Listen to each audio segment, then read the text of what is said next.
നമ്മുടെ തെരഞ്ഞെടുപ്പ് നടക്കുന്നത് ചട്ടങ്ങളുടെ അടിസ്ഥാനത്തിലാണ്.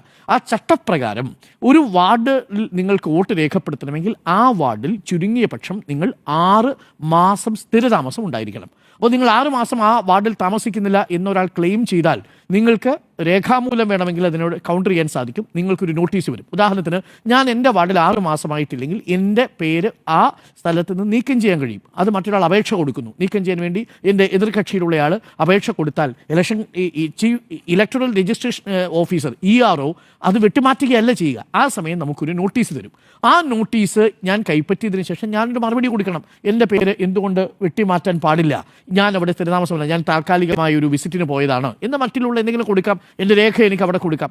ഇവിടെ യഥാർത്ഥത്തിൽ സംഭവിച്ചു പോയത് എന്താ? നേരത്തെ ജിമ്മി അത് കൃത്യമായി വിശദീകരിച്ചു. ജിമ്മിയുടെ വീട്ടിനടുത്താണ് ഈ മുട്ടട.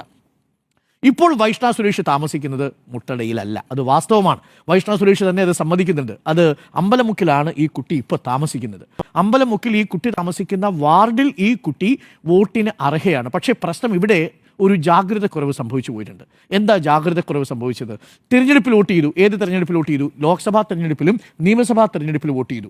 ആ തെരഞ്ഞെടുപ്പിലെ മേൽവിലാസം ഏതാണ്? നേരത്തെ താമസിച്ചിരുന്ന തറവാട് വീടായ 3/564 എന്ന നമ്പറിലുള്ള വീട്ടിലാണ് വോട്ട് ചെയ്തിരിക്കുന്നത്. പക്ഷേ പ്രശ്നം എന്താണെന്ന് വെച്ചാൽ അവിടെ നിന്നും അവർ 7 വർഷം മുമ്പേ പോയി എന്നാണ് ഇപ്പോൾ ധനേഷ് കുമാർ പറയുന്നത്. എന്തായാലും കുറച്ച് വർഷങ്ങൾക്ക് മുമ്പ് മുട്ടടയിൽ നിന്ന് അമ്പലമുക്കിലേക്ക് ഇവർ താമസം മാറ്റി. അവിടെ ഒറ്റയ്ക്ക് മറ്റോ വീടെടുത്ത് അവിടെയാണ് താമസിക്കുന്നത് ഇപ്പോൾ വൈഷ്ണ സുരേഷ്. അപ്പോൾ വൈഷ്ണ സുരേഷ് അവിടുത്തെ ഈ സ്ഥിരം താമസക്കാരിയല്ല. പക്ഷേ പകരം 3/564 പകരം കൊടുത്തത് നേരത്തെ പറഞ്ഞതുപോലെ 18/564 എന്ന വീട്ടു നമ്പറാണ്. ആ വീട്ടു നമ്പറിൽ താമസിക്കുന്നയാൾ ഇപ്പോൾ കൊണ്ട് തെരഞ്ഞെടുപ്പ് കമ്മീഷന് എല്ലാ രേഖകളും കൊടുത്തിട്ടുണ്ട്. ഗ്യാസിന്റെ രേഖകൾ സഹിതമാണ് പോയിരിക്കുന്നത്. റജീം ഷാ പറയുന്നത്, ഈ വീട്ടിൽ താമസിക്കുന്നത് ഞാനാണ്, കഴിഞ്ഞ 6 മാസമായി ഈ വീട്ടിൽ വേറെ ആരും താമസിക്കുന്നില്ല എന്ന് പറഞ്ഞാൽ മുട്ടടയിലെ വാർഡിൽ വൈഷ്ണ സുരേഷിന് വോട്ട് ചെയ്യാൻ കഴിയില്ല.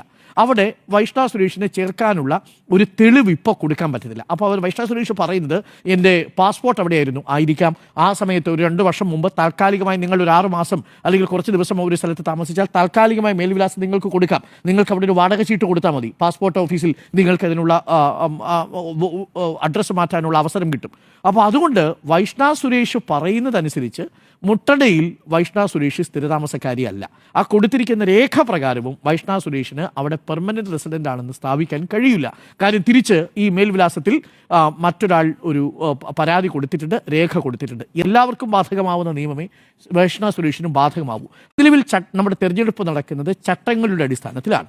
ആ ചട്ടപ്രകാരം ഒരു വാർഡിൽ നിങ്ങൾക്ക് വോട്ട് രേഖപ്പെടുത്തണമെങ്കിൽ ആ വാർഡിൽ ചുരുങ്ങിയ പക്ഷം നിങ്ങൾ 6 മാസം സ്ഥിരതാമസം ഉണ്ടായിരിക്കണം. അപ്പോൾ നിങ്ങൾ 6